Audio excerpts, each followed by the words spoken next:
Oui, bonjour. Aujourd'hui, j'ai décidé de faire une vidéo. Nous sommes donc le 21 février 2020 et j'ai décidé de faire une vidéo pour expliquer ma position vis-à-vis de l'UPR de François Asselineau. Parce que c'est vrai que j'ai pas mal de, comment on appelle ça, personnes qui m'ont interpellé, notamment dans les commentaires, pour me dire qu'ils ne comprenaient pas pourquoi je soutenais Asselineau, qu'ils considéraient comme quelqu'un de droite ou quelqu'un de raciste. Enfin bon. Donc je tenais, par cette vidéo, à apporter des éclaircissements et les raisons pour lesquelles j'ai toujours apporté mon soutien à ce dirigeant français. Déjà, j'estime que vous regardez toute la classe politique française aujourd'hui au XXIe siècle et vous allez voir que c'est celui qui fait preuve de transparence avec son parti politique, l'UPR, mais sans difficulté. Aujourd'hui, comme on est à l'heure des réseaux sociaux et surtout d'Internet, vous pouvez regarder justement sur Internet, vous allez voir son parti, ils ont tout affiché, notamment le nombre d'adhérents au jour le jour, le nombre des cotisations. Et puis là, pour les élections municipales qui va avoir lieu là, prochainement du 15 mars au 22 mars, eh bien, ils affichent par exemple le montant des contributions qu'ils ont pu avoir, c'est-à-dire les gens qui font des dons pour les aider pour leur campagne électorale. Donc, tout ça, vous pouvez les retrouver sur Internet. Et je vais lire quelques passages parce que je ne vais pas faire un exposé très long puisque j'ai que 20 minutes là pour faire ma vidéo. Et je vais vous faire quelques balayages pour vous donner une petite idée. C'est-à-dire que je dis qu'au jour d'aujourd'hui, en tout cas au XXIe siècle, depuis ces 10 dernières années, puisqu'il a créé son parti politique en 2007, ça coïncidait avec la célébration des 50 ans du traité de Rome, voyez-vous, eh bien, c'est l'homme politique pour moi de très loin qui est le plus honnête, le plus intègre. Voilà. Et moi, très franchement, pour faire de la politique, je mets ça d'abord en préalable. Voilà. Autrement, je dis, il faut toujours aux gens aller faire autre chose. Parce qu'il n'y a pas que la politique. Et d'ailleurs, la politique, ça représente quoi 0, je ne sais combien de pourcents dans tout ce qui peut exister comme activité, que ce soit militante ou travailler professionnel. Vous voyez ce que je veux dire? Donc les choses sont claires pour moi. Le soutien que je lui apporte vient du fait que je veux discuter avec quelqu'un que je sens honnête, qui a une certaine morale. Or, les autres, ils n'ont pas de morale. Voyez-vous? Ils ont un mépris très profond, même si vous dites que dans son passé, il était avec Jacques Pasqua, vous n'avez pas tort. Sauf que il faut regarder, il y a des gens aujourd'hui qui prétendent qu'ils sont de gauche, voire même extrême gauche, comme Mélenchon, mais c'est des démagos. Parce qu'il faut vous souvenir, Mélenchon, il avait dit il y a quelques années, on a les images sur Internet, qu'il allait aller chercher Laurent Gbagbo. Qu'est-ce qu'il en est aujourd'hui? Nous sommes en février 2020. Vous voyez, moi, je donne juste cet exemple-là, parmi tant d'autres. Pour vous dire quoi? Pour vous dire que j'ai tellement compris leur fonctionnement. Il est très dangereux parce qu'il est très démagogue. Voyez-vous? C'est pour ça que, compte tenu de mon expérience de vie ici, j'ai compris tout ce fonctionnement-là. C'est d'ailleurs pour ça même que je me définis comme étant spécialiste de la France, pour essayer de faire l'ironie avec des gens comme Antoine Glaser ou Vincent Hugueux qui disent qu'eux, ils sont spécialistes de l'Afrique. Voyez-vous? Ou encore Bernard Lugan, compagnie. Voilà, c'est à cause de ces gens-là que je me suis défini comme étant spécialiste de la France. Voilà. Bon, alors, pour commencer, je vais vous montrer déjà la charte fondatrice de l'UPR. L'UPR qui est l'Union pour la République. C'est le parti qui a créé, l'Union populaire républicaine, créée par François Asselineau. Voilà, tout ça, vous allez le retrouver sur Internet. Vous voyez, c'est ça. Ça, c'est une charte donc, qui regroupe toute leur façon de voir les choses pour la vie politique de manière générale et en particulier en France. Vous voyez? Voilà. Donc tout ça, vous retrouvez ça sur Internet. Donc j'ai essayé de souligner un petit peu parce que j'ai imprimé leur charte fondatrice et de vous dire que vous allez voir que nous, en tant qu'Africains qui demandons depuis maintenant quelques années ou depuis fort longtemps, en tout cas, on rend hommage au père de l'indépendance parce qu'il voulait justement s'affranchir de la tutelle de la France, de la mainmise de la France sur les économies africaines, sur la souveraineté des pays africains. Voyez-vous? Donc nous qui militons là, les panafricains, je crois qu'il faudrait regarder de très près justement toutes les interventions et puis toutes les revendications de M. Asselineau vis-à-vis de l'Europe. Parce que nous, de manière analogique, c'est la même chose. C'est-à-dire que nous, on veut que la France nous fiche la paix et lui et son parti, ce qu'ils veulent, c'est qu'ils sortent de l'Europe. Parce qu'ils disent que l'Europe est à l'origine de leur malheur, de la misère qu'il y a actuellement en France et du fait que la France n'a plus sa liberté, elle n'a plus son autonomie, elle n'a plus sa souveraineté. Mais nous, on tient le même discours vis-à-vis de la France. Donc c'est la raison pour laquelle je trouve que c'est très intéressant de l'observer de plus près. Parce que les autres, ils ont aucune morale. C'est des démagogues, voyez-vous? Donc les choses sont claires pour moi. Sinon, apportez-moi dans les commentaires. Je vous dis, hormis M. Asselineau, qui dans la classe politique française a comment on appelle ça, une approche très sincère pour ce qui concerne l'Afrique. En réalité, dès qu'il s'agit de parler de l'Afrique, d'ailleurs je dis à un frère avec qui j'ai discuté là il y a 2 jours, je lui ai dit mais en fait, dès qu'il s'agit de parler de l'Afrique, c'est leur totem. Voilà, ça m'est venu à l'esprit comme ça quand j'ai échangé avec lui. Je dis c'est leur totem. C'est-à-dire qu'il peut parler de tout, mais dès qu'on arrive sur l'Afrique, vraiment c'est quelque chose, on rigole pas. Et c'est pour ça que je dis souvent que quand ils parlent de droite et de gauche, ça c'est quand ils sont entre eux. C'est la cuisine interne. Mais dès qu'il s'agit de parler de l'Afrique, il n'y a plus ni de gauche ni de droite. Tout le monde tire dans le même sens. Tout le monde se regroupe parce que c'est sérieux. Je vous dis, tu disais avec le frère là, parce que le frère qui m'avait appelé, en fait, il voulait avoir mon avis sur l'intervention récente de Christophe Lecoq, c'est un député communiste là qui est vraiment très libre, mais il voulait savoir mon avis sur son intervention à l'Assemblée nationale parce que il a parlé de la France-Afrique et tout ça, il l'a dénoncé. Bon, là aussi pareil, quand je serai sur moi, je vous ferai un extrait de ces vidéos et puis je vais faire le commentaire. Alors je lui ai simplement dit que je dis bon, il m'a l'air sincère ce monsieur, mais il se trouve que il doit jouer comment on appelle ça, son rôle, parce que le système lui permet. Et ça, pareil, je le dis en connaissance de cause. Pourquoi ? Parce que j'ai déjà vu ce monsieur dans une commission parlementaire où ils ont interviewé un officier de l'armée israélienne. Sauf que quand j'ai vu ça, je me suis dit quoi ? Je me suis dit, mais avec les nombres des borgniers là en France pour les gilets jaunes, mais pourquoi ils ne convoquent pas le ministre de l'Intérieur ou encore, comment on appelle ça, un officier supérieur de l'armée, de la gendarmerie ou de la police pour justement poser des questions sur la situation, le traitement qui est infligé aux gilets jaunes, les arrestations arbitraires. Voyez-vous ? Donc il y a tout ça. C'est pour ça que je dis que là, pour le coup, je dis qu'il m'a l'air d'être honnête, ce député-là, mais sauf que c'est le système qui lui permet de pouvoir s'exprimer à l'Assemblée nationale pour interpeller. Bon, il faut le noter, parce que c'est vrai qu'il y a 577 députés, et ce qu'on peut constater, c'est que pour l'instant, il y en a 2. Il y a Serge Letchimy, qui est le député de Martinique, qui lui avait interpellé la dernière fois Bruno Le Maire sur justement la question portant sur le franc CFA. Et je lui ai même dit d'ailleurs qu'il ferait mieux d'organiser une commission parlementaire pour convoquer des gens comme Nicolas Gbou, professeur d'économie agrégé, qui est un spécialiste sur la question du CFA. Comme ça, les députés vont l'interroger, puis il va expliquer tout. Voyez-vous ? Bon, comme on a passé de temps, je vais poursuivre. Et puis, donc, je disais, quand vous allez feuilleter là, vous allez voir sur Internet la charte de, comment on appelle ça, de l'UPR, et vous allez voir qu'il y a des passages qui nous intéressent évidemment. Il y a d'abord l'analyse de la situation de la France, l'Europe est le problème, pas la solution, voyez-vous ? Donc nous, on pourrait dire, le franc CFA, c'est le problème, c'est pas la solution. Voilà, un exemple comme ça. Je dis, vous faites de l'analogie, et c'est vraiment intéressant pour nous. Donc il dit l'UPR est un parti du XXIe siècle qui est lui conscient de ce qui se passe réellement en France et dans le monde. Bon, nous les panafricains, on se définit comme étant les gens du XXIe siècle, parce que ce qu'on veut c'est le respect mutuel des peuples. Voilà, et ne pas se faire gruger et se faire manipuler et puis spolier par la France, la seule France, principalement, les impérialistes en général et la France en particulier. Et ensuite, il y a un truc que j'ai souligné là, dans leur charte, ils disent les blocages de la situation française découlent de l'inavouable et inavouée mise sous tutelle étrangère du peuple français. Eh bien nous on peut dire pareil, nous les panafricains, on peut reprendre cette phrase-là, évidemment.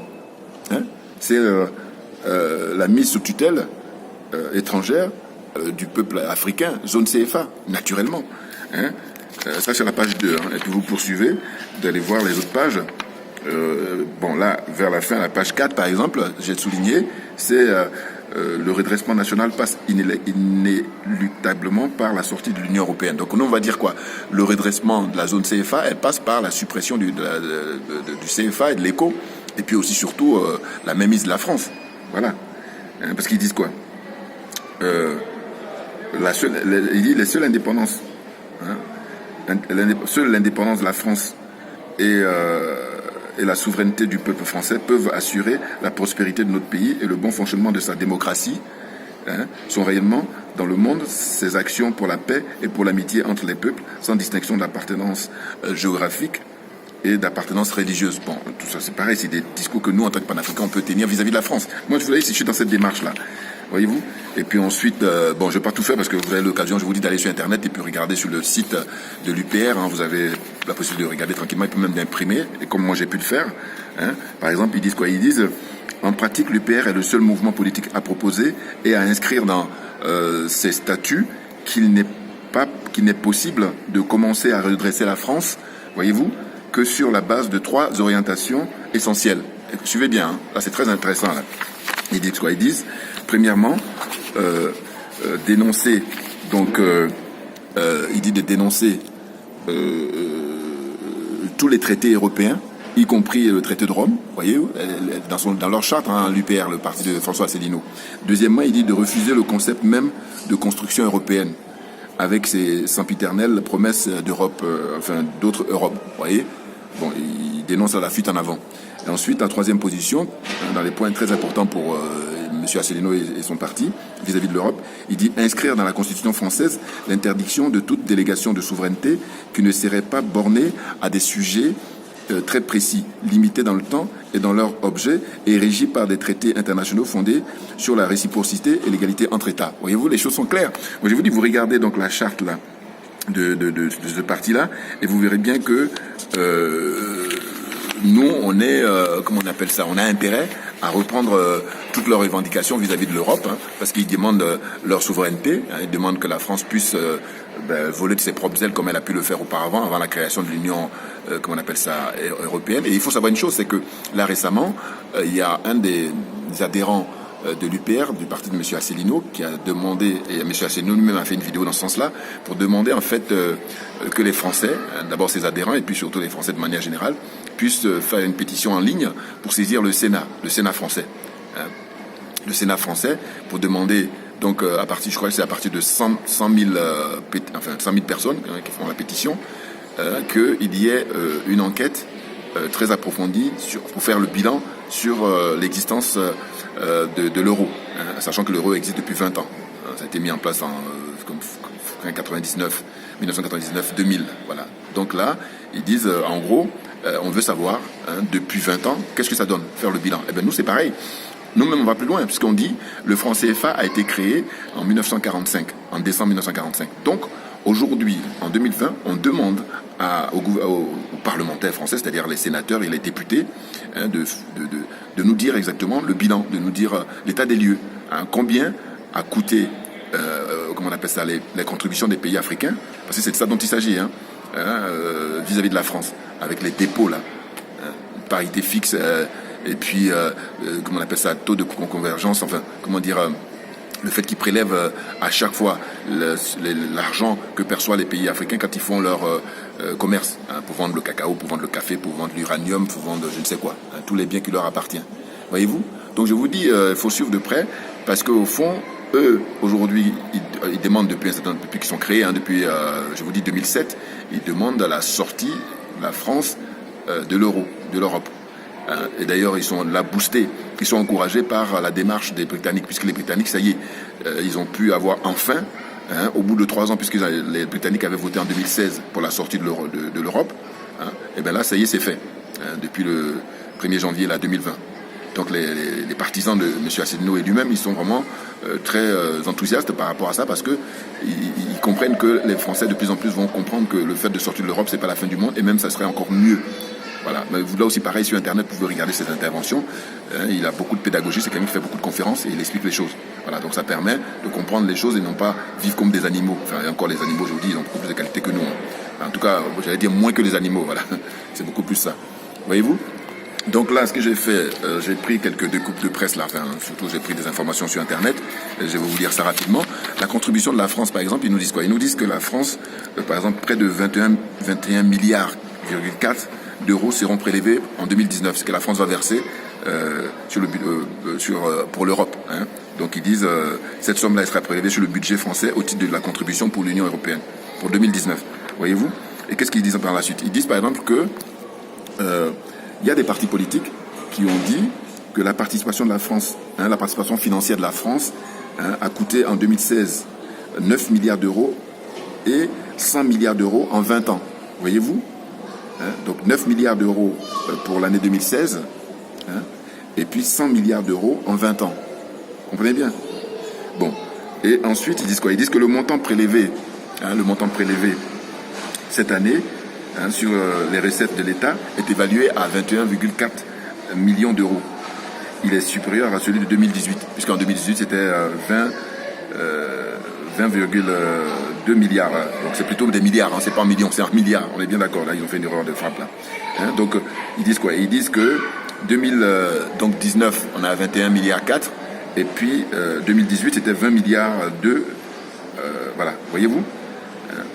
Donc ils disent même que lequel dépassait déjà les 1,5 milliard pour de 2017. Voilà. Donc là, en 2017, donc en fait, en gros, ce qu'ils expliquent, les dirigeants français qui sont contre l'Europe, notamment M. Asselineau, ils disent que la France donne beaucoup d'argent et elle la reçoit très peu. C'est une sorte de mutuelle, hein, c'est-à-dire que les pays, hein, les 28 là, sachant que le Royaume-Uni, la Grande-Bretagne, ils partent là, et ils vont quitter là, et ça va être définitif là en janvier 2021, et bien la France fait partie des pays qui sont les plus gros contributeurs. Donc vous avez la France, vous avez l'Angleterre qui s'en va, vous avez l'Allemagne, et puis vous avez l'Italie. Voilà, ça c'est les gros contributeurs. Après, il y a trois catégories là dans l'Union européenne, hein, dans les 28. Il y a les gros contributeurs que j'ai cités tout à l'heure, les 4, hein, et puis il y a la deuxième catégorie, dont fait partie la Belgique, le Luxembourg et tout ça, hein, et puis les Pays-Bas. Et puis il y a une dernière catégorie qui, eux, par contre, récupèrent toute la mise. Ce sont les pays de l'Est, qui sont rentrés beaucoup plus tardivement, pas seulement eux, puisqu'il y a l'Espagne et le Portugal aussi, mais c'est principalement les pays de l'Est, puisqu'ils sont beaucoup plus nombreux. Vous avez la Pologne, vous avez la Hongrie, vous avez la Lituanie, tout ça. Ben, eux, ils raflent la mise par rapport à toute la contribution européenne. Maintenant, ce qu'il faut comprendre, nous en tant qu'Africains, nous en tant que panafricains, il se trouve que c'est l'argent africain, mais qui nourrit tout ce monde-là, qui construit toutes leurs villes, tous leurs villages, parce qu'en fait, l'argent débloqué par l'Union européenne, ça permet de, comment on appelle ça, à améliorer leur train de vie, à construire leur pays, hein, tous les départements, toutes les régions qui sont très pauvres, eh bien, l'argent qu'apporte la contribution européenne, ça permet de les développer. À tel point même qu'il y a des pays, la Hongrie, la Pologne et tout ça, ils ont décidé de modifier sur le plan administratif, de manière à ce que les villes ou les endroits, les régions qui sont les plus riches, eh bien, on les écarte parce que si ils les mettent en avant, ils auront moins d'argent. Donc pour avoir plus d'argent, eh bien, ils vont mettre en avant les régions les plus pauvres. Donc du coup, tout cet argent-là, toute cette manne-là, ce sont eux qui les raflent. C'est principalement les pays, d'Europe de l'Est. Donc en ce qui concerne les pays africains, eh bien, nous, notre problème c'est ça. C'est que on est dans une situation où je vous dis tout le monde doit rentrer en psychiatrie parce que c'est démentiel. C'est depuis toujours l'Afrique francophone qui nourrit la France, et la France, elle prend l'argent des Africains et elle va bomber de torche pour dire que ouais, nous sommes généreux. Voilà, en fait, la France se montre généreuse vis-à-vis des pays de l'Est, hein, des autres pays européens, mais principalement des pays de l'Est pour leur développement, pour leur construction, hein, parce qu'ils sont beaucoup plus pauvres que tout. Hein, je veux dire, ils n'ont rien, ils ont que dalle. Voilà. Si l'Afrique n'était pas déstabilisée, l'Afrique n'était pas victime de l'assassinat des dirigeants africains, je veux vous dire qu'on est numéro 1 au monde. Évidemment, moi, ça me paraît d'une évidence incontestable. Voyez-vous? Donc là, pareil, tout ça, ces informations, vous pouvez les retrouver sur Internet. Hein, donc, contribution de la France. Et donc, ils disent quoi? Je vous fais un rappel rapide. Ils disent que, par exemple, une contribution en hausse constante. Voilà. Donc, ils disent, en gros, 21 milliards 4, c'est pour 2019, contre 20 milliards 2 pour 2018 et 18 milliards pour 2017. Cela étant, il est difficile de parler d'une hausse constante. La contribution en 2017 était elle-même en forte diminution, voyez-vous, par rapport à 2016. Donc 20 milliards 16. Et en 2015, c'était 20 milliards 74. Voilà, donc en gros, tout ça, vous pouvez le retrouver sur Internet. Hein. C'est ça qui est intéressant aujourd'hui, c'est chacun de nous. Comme j'ai dit, l'information est démocratique, vous pouvez les récupérer très facilement. Voilà. Donc, j'en termine avec ça. Il me reste encore 2 minutes pour vous dire quoi. Mais pour vous dire que, en fait, ce dont il s'agit, pour résumer, c'est que, en fait, il faut savoir que les prélèvements qui sont faits, d'où vient l'argent, en fait, de l'Europe? Ce qu'ils disent dans les informations qu'ils donnent. Ils disent qu'il y a la TVA, hein, taxe à la valeur ajoutée, des produits qu'on consomme tous les jours, hein, les services et tout ça. Et puis, les droits de douane. Vous vous rendez compte? Bon, faut voir les pays africains. Combien ils prennent au niveau des droits de douane, hein? Et puis, il y a aussi les taux qui sont prélevés, une certaine somme qui est prélevée en fonction du PIB de chaque pays, hein, chaque pays européen des 28, là. Voyez-vous? Donc, ce qu'il faut voir, c'est que M. Asselineau et l'UPR, justement, eux, ils encouragent les Français à signer cette pétition-là dont j'ai parlé tout à l'heure. Parce qu'ils disent que quand on va arriver à 100 000, ça permettrait, d'ailleurs même c'est même pas obligatoire, parce qu'après lecture, j'ai vu que même le président du Sénat, il peut refuser. On est compte, donc c'est pour ça que je dis que c'est une démocratie, comme on appelle, bananière. Voilà. Donc M. Asselineau et l'UPR exigent la sortie de l'Union européenne et de l'euro par voie de conséquence, et également une sortie de l'OTAN. Voilà, c'est très important. L'OTAN, ça nous concerne, nous, par rapport aux bases militaires. Les bases militaires françaises qui sont là-bas en Afrique. Eh bien, il faut qu'ils ferment tous. Parce que M. Asselineau, lui, demande à ce que la France sorte de l'OTAN. D'ailleurs, à l'époque du général de Gaulle, ils étaient déjà sortis. C'est Nicolas Sarkozy qui a fait qu'ils sont rentrés à nouveau, là. Bon. Donc l'OTAN, c'est l'Alliance Atlantique. Vous voyez, c'est tous les blocs de l'Ouest là qui se mettent ensemble et puis ils vont attaquer, comment on appelle ça, les autres pays du monde. Et ils sont vraiment des vats en guerre permanents, parce que si vous observez, vous allez voir que à part eux, personne n'agresse son voisin, la plupart du temps. Voyez-vous? Donc l'UPR exige que la France retrouve sa liberté et surtout sa souveraineté, lui permettant de mener librement sa politique économique, monétaire et militaire comme elle le souhaite, avec le consentement du peuple à travers l'organisation de référendums plus souvent. Voilà. Donc c'est ce que je tenais à dire avant de terminer mon exposé là. Donc pareil, je vais vous montrer rapidement là. Tout ça vous allez trouver, je vous montre ça sur Internet. Parce qu'en gros, ils ont fait des schémas pour expliquer combien la France verse et puis combien elle reçoit en retour.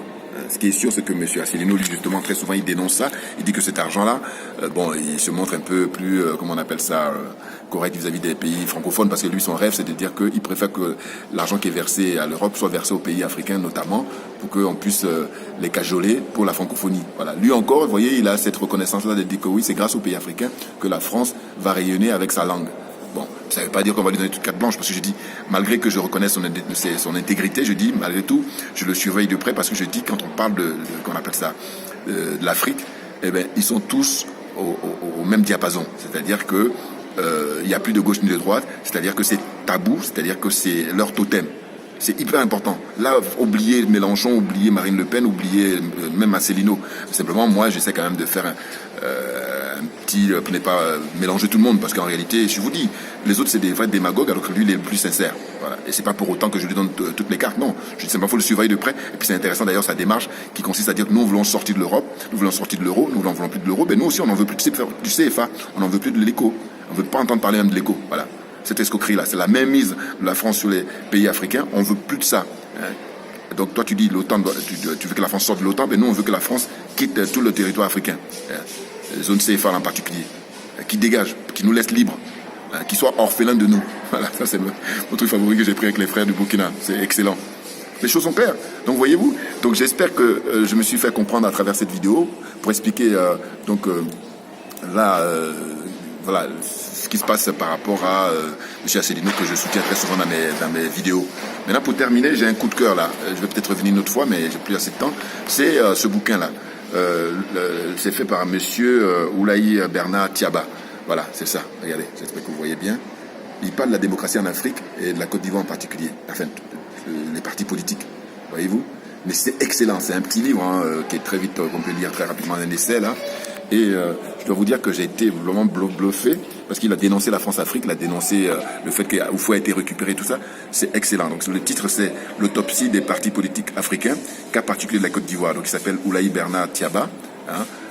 Rapidement, il dit l'autopsie des partis politiques africains est un voyage entrepris à l'intérieur de ces partis qui prolifèrent en Afrique, notamment en Côte d'Ivoire. Ce sont à la fois des partis boutiques, des partis à l'autonomie fictive, se bousculant au portillon du pouvoir sans conviction. Et puis il dit démocratie de seconde zone. Bon. En gros, je reviendrai là-dessus. Voilà, je reviendrai là-dessus. C'est vraiment très intéressant. Allez, bonne journée à vous et puis à très bientôt. Excellent.